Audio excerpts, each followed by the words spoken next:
What I'm doing today, though, is shifting from scarcity to the present. I am beginning to realize and honestly to live and to move from a place of obsessing with the future, which wasn't protecting me. It was only robbing me. It was a thief clocked in the language of responsibility. The true act of responsibility wasn't in over preparing for what might go wrong, but in fully engaging with what was right in front of me. What I'm doing today is that I'm wanting to shift from scarcity to being present. I am working on refraining what it means to be responsible. And I want you to do the same thing. I want you to redefine success, not as an outcome to be achieved, but as a state of being to be embraced. I really want to repeat that. I want you to redefine success, not as an outcome to be achieved, but as a state of being to be embraced. And on this video today, I'm actually going to go step by step about what I'm personally doing and what you can also do to be able to embrace the state of being. So we are going to start by actively practicing what this means. I'm going to give you 4 key practical things that we're both going to be working on so that we can overcome scarcity and move from a place of presence and joy. The first thing we're going to do is that we are going to be grounding ourselves in the now. Instead of catastrophizing about what might happen next year, what I've been doing is that I'm beginning to ask myself what is real and true in this moment. You guys, I've already been practicing this and this has been really powerful. More often than not, when you ask yourself this question, you will realize that the future is scary, but the present is far less scary than my mind is making it out to be in the future. So practice the what is reality right now. You know what's funny is that sometimes your brain doesn't know how to distinguish some of these things. And sometimes your brain will tell you that danger is coming. You know, sometimes I even find myself slowing down and telling my brain, you are not in danger. You are going to be fine. It sounds silly, but if you are somebody who suffers from anxiety, you know exactly what I mean. The second thing we are going to do is trusting ourselves. Scarcity tells us that if we don't prepare for every possibility, disaster is inevitable. My God, we are stopping that and we're stopping that right now. Instead of over preparing, we are going to trust ourselves that we can handle every situation that comes our way.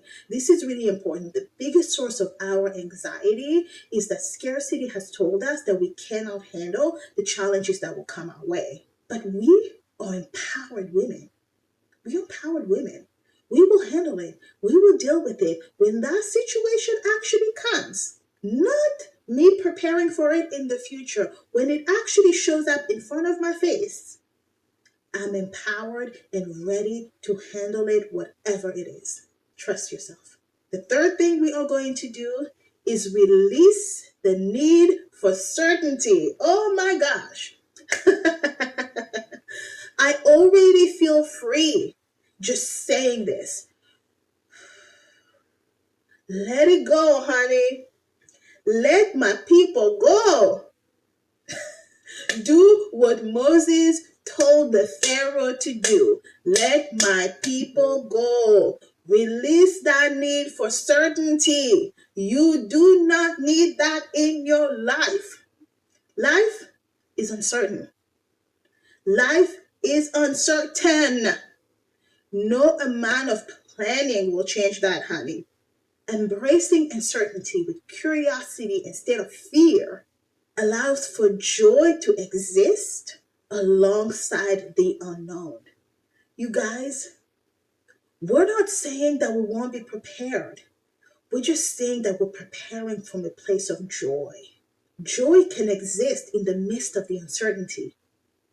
The fourth thing you are going to do is celebrate small joys. Honey, Instead of delaying happiness for some hypothetical future where everything is perfect, start noticing the beauty in today. Smell the coffee in the morning, honey. Have a nice deep conversation with yourself. The feeling of the sun on your skin. These little things become everything. If you're somebody who's naturally not hardwired for anxiety, fearing the future, everything I'm saying may seem really silly to you. I can tell you, as somebody who is overcoming anxiety, who has always lived in a perfect future, that now I'm almost 40, in 20 some years or more, that future has never come. It's almost like when you're a child, it's okay to have those dreams, right? But then when you're 25, when you're 30, when you're 35, you're like, wait, when do I become the woman I was dreaming of when I was 15? That time is today. It's right now. Joy over fear. Let me close with this. The scarcity mindset doesn't just affect your finances, your professional career. It strips you of your time, your relationship, and your emotional well being. It convinces you that joy is a luxury you cannot afford until you've made X amount, until you've done this, you've done that, or you've done this. Honey, let me tell you, that's a lie.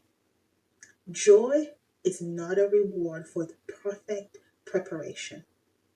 It is a practice, a decision, and the way of being. The more you engage in today, fully, openly, without fear, the more you realize that presence is the greatest security of all. I am still on learning scarcity. Some days, the fear of the unknown still creeps back in. But now, instead of letting it take over, I'm reminding myself that I am safe right here in this moment. And that, my dear, is enough. You are enough. You have enough in this very moment. Thank you. Before you go, follow me on my other platforms. On my business channel for career, business, and money strategies to build your corporate exit strategy. On my lifestyle and travel vlog for the real life behind the strategy. And on my podcast, From Corporate to CEO, for daily side business tips and motivation. But the real work happens in the community. This is where we support each other and build this together. Same values, same season, and same direction. I'll see you there.